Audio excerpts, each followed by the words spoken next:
Hey, Mark. Hi, Kyle. I'm wondering, you know, your role offensively. Obviously, your scoring's a little down from last year. Your shots are a little down from last year, and some of that's to be expected, just blending in. But are you feeling like you are where you want to be, sort of in your niche on offense, or do you feel like there's a lot of work left to do? There's always work, and it's adapting and continue to adapt to what the team needs. And whenever you get that opportunity to be more productive, try to be as efficient as possible. Always try to be, have an impact on offense if it's spacing, if it's screening, if it's trying to rebound. Whatever the coach asks you to do, just try to execute that. There's a phrase that Huey Brown used to use a lot that I heard that I really like. The hardest thing to do is your job, because normally, you always want to do a little bit more and try to do a little bit more, and sometimes you fall short of doing that too. So just doing your job sometimes is really hard. I'm working on it. It's a work in progress. We take a lot of these games as practices. Guys come out the next day or during the game with the right mindset as far as growth goes, and always trying to help and whatever whatever I need to do, I'll try to do my best at it. And just as a quick follow-up, is there any particular teammate that is helping you kind of blend in that area? Yeah, the ones that pass me the ball, they're doing a great job at it. No, it's all seriousness. I think it's the flow of the game, how the game goes. We have a couple guys that are special at what they do, and there's games that I'm going to get more shots. There's games that I'm going to get less shots. But like I said, I want to try to always impact the game in different ways to in order for us, to be the best team possible. Dave.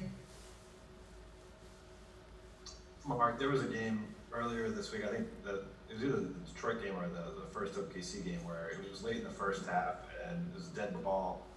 You got the ball and bounced it off the floor into the hoop. And at that point, you had 0 shot attempts in the actual box score. So it's the only shot you took. Is there any sort of retraining yourself to try to stay engaged without having offensive opportunities that you're accustomed to? Yeah, for sure. You have to stay in rhythm, and that you accomplish that by staying ready mentally and also by moving as much as possible offensively. Be involved. If it's like I said, screening, cutting, crushing the boards. Whenever they throw it to you, try to make a play for yourself or for somebody else. I'm an unselfish guy by nature. That's how they tell me when I'm not in rhythm, I'm trying to get somebody else a great look. So it's just basketball. Just keep playing basketball. Take what's there and help your teammates. Dan.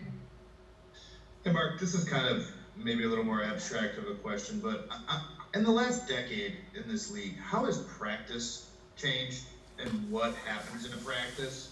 And how I guess, I mean, as you've gotten older, I assume what you need out of a practice has changed too, but just sort of like, to you, what's been the biggest shift in sort of philosophy? Well, a lot of them. A lot of things have changed over the past 10 years. First of all, the amount of people that are involved in a practice court. Back 10 years ago, there was not as many coaches on the floor.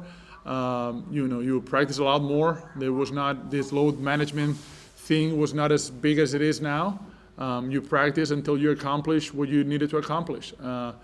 So there was not as much science going to the game of basketball. At the same time, there was not as many people around the practice court. All the PR teams, all the digital media. Those people were not, part of the practice time. And it just changed. It evolves. Everything has to evolve, and you have to adapt to it and make the most out of it. And I think that's.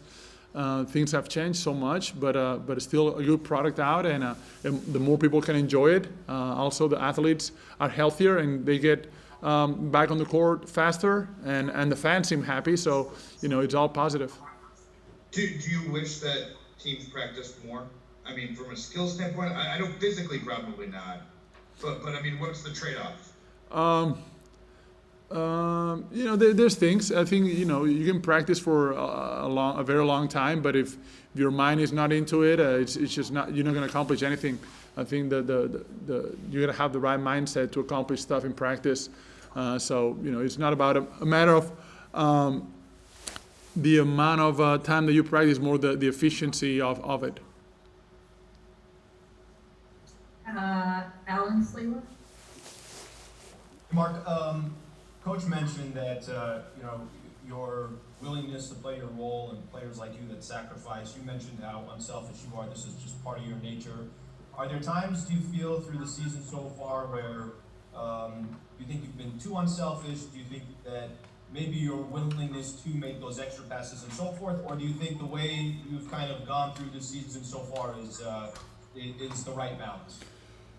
I mean, there's games that you wish you had more aggressiveness or more efficiency offensively as far as finishing goes. But there's games that like I said, I'm gonna have maybe 5-8 shots in the game, and there's games that I might have, 1 or 3, and it's how within those two, it doesn't make you play better or worse. It's how you impact the game outside of those things that I think really gives you that feeling when you go home that you try to do the best you could. It's not only about shots or scoring. I know it's pretty easy and it's very visual when you score a lot of points. But there's other things in basketball besides that. And like I said, helping teammates in different ways, you have to do it, especially when you don't have as much usage as other guys. Last question, Eric Williams.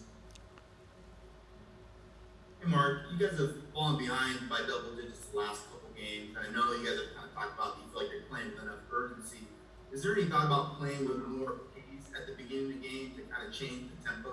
Yeah. We tend to come out and fill out the game a little bit, see how, how they play and what they're trying to do offensively and defensively. We kind of sometimes predetermine a little bit, how we want to play early on.